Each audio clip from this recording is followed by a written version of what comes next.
Hey guys, it's Dr. Grant, aka the Juvenile Jackrabbit, and in today's video I'm going to show you how to properly propagate plumerias.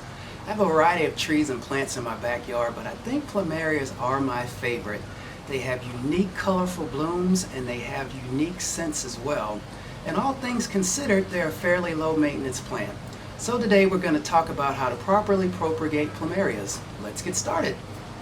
Alright, the materials that we're going to need today are a good draining potting soil. You're going to also need perlite, which also assists in the drainage process. Obviously, you're going to need your cuttings. I have two sizes here. I have a smaller one and a larger one. You're going to need your pots. I have two different sizes. Obviously, this is for the smaller one and this is for the larger one. You're going to need a little bit of water. You're going to need twine. You're going to need root hormone. Root hormone is very important for encouraging your plumeria cuttings to take root. I also have a little extra here in this little mason jar just in case the cutting, which I'm going to dip into the hormone, is too big. You're also going to need some tin snips and some scissors. So let's get started. Alright, so now that we have our materials in place, we're going to go ahead and pot our cuttings. This cutting actually occurred yesterday. Accidentally is the key word. Someone was entering my home and they just brushed up against it and they broke the limb, which was really heartbreaking. But it turned out to be a blessing in disguise because I'm going to use this to help explain how to propagate plumerias. So my plumeria cuttings came from my stock that I have in my backyard. And typically when I prune my plumerias, I want to cut about at least 12 inches for each plumeria cutting. But this one, as I said, was an accidental cut because it was broken. So here is the cut or break that was made yesterday. Now, very important, you should not plant your plumerias right away after you cut them. They need to callus over for about 2 weeks. Because when they're cut, they have sap. And the sap will come out of here, and if you plant that in the dirt, that could be very, very harmful to your cutting. So this one was broken yesterday, so I'm going to leave this in my garage for about 2 weeks to let it callus over. The other thing that you have to do is you need to trim all of the foliage from the cutting so it's just basically a stalk. So I'm going to go ahead and do that now.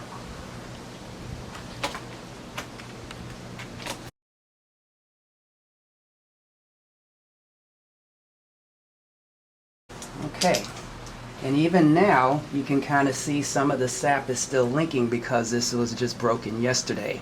So this is what your cutting should look like, and again you're just going to set it aside for about 2 weeks to just let it callus over. These cuttings were made about a month ago and they've been sitting in my garage callusing over. And these are such hardy and resilient plants. See the green growth here? This cutting has actually been growing in my garage with no sunlight, no soil, and no water. I mentioned previously these are a low maintenance plant. You can't get any better than that. So what we're going to do now is mix our soil and our perlite.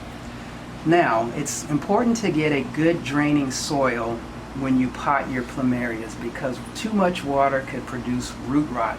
So make sure that you get a good draining soil from your local nursery. So I've got some soil here now, and I'm going to add perlite. The general formula is about 1/3 soil and about 2/3 perlite. I kind of fudge on that a little bit, and I've had great success with my plumerias. So I've just added the perlite to the soil, and now we're going to mix it all together.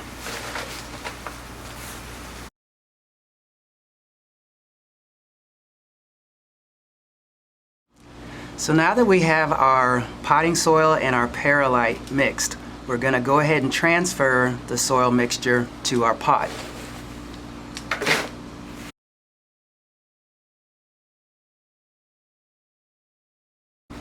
And you want your soil line to be maybe 2 inches from the top. So first we're going to plant my smaller cutting into the pot.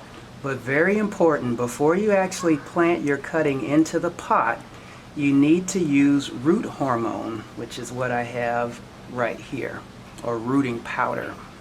This will encourage your plumeria to take root, which is what your end goal is when planting your plumerias.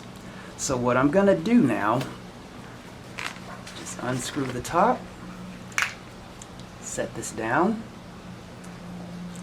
I also have water here. I'm going to dip the end of the plumeria cutting into the water before I dip it into the rooting powder. That wet.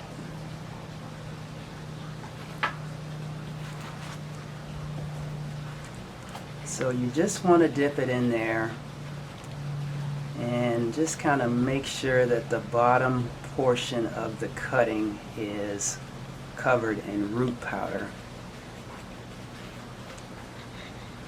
Yeah, about there is good. Then you're going to plant your cutting into the soil.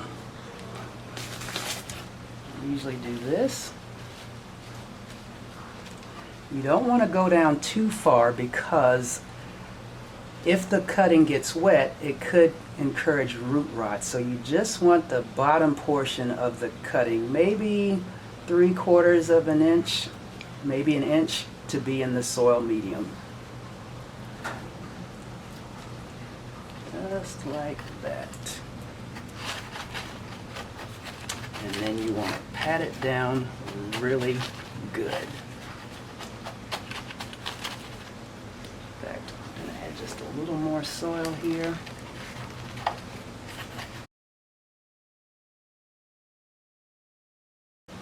And you're done.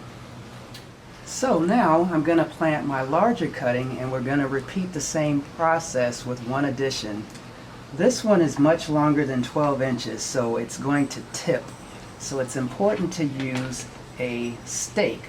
This is a sturdy bamboo stake. We're going to plant that beside the cutting itself and then tie it with some twine.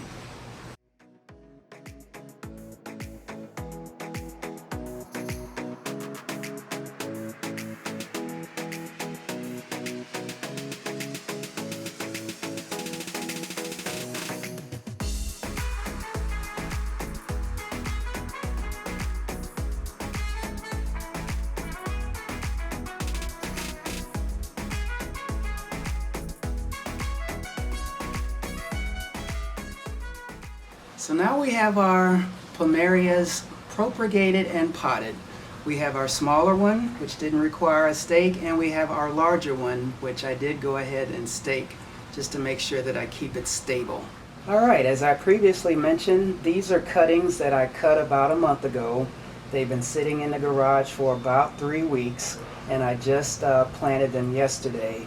And amazingly enough, these plants sitting in my garage with no sun, no water, no soil have actually started to produce leaves.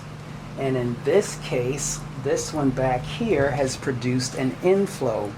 Inflow is the precursor to bloom. So this is the goal for all plumerias, is to have inflows that will eventually become blooms.